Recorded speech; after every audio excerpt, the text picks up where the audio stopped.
Hello everyone, my name is Steve Samuel from Design Visionaries, and today I'd like to talk to you about extrusions. The extrusion capability in NX is absolutely superb because there's some things that it does that are kind of amazing. So here I have this little dovetail or fir tree, some people call it a fir tree, and I have this vector, and this vector is at an angle from the plane of the fir tree.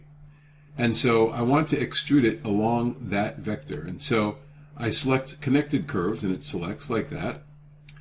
And now I have the ability to extrude it. Of course, the extrusion capability in NX always has a start and an end, unless you do a symmetric value. Here's a symmetric value.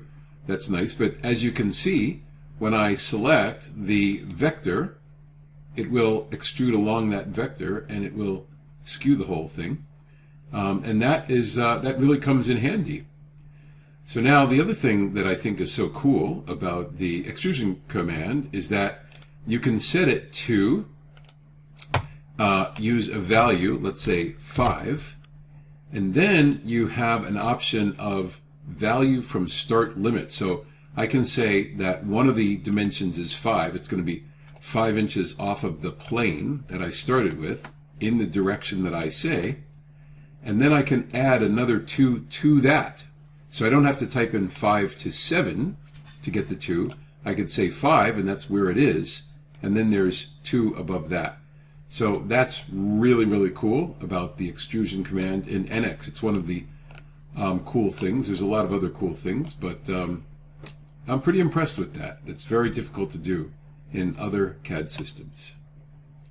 Again, my name's Steve Samuel. Thanks for listening, and please, if you would, like and subscribe, ring the little bell, and I will produce more of these when I can. I've been pretty busy, but it's really important that I can share this kind of stuff with you. So thank you very much.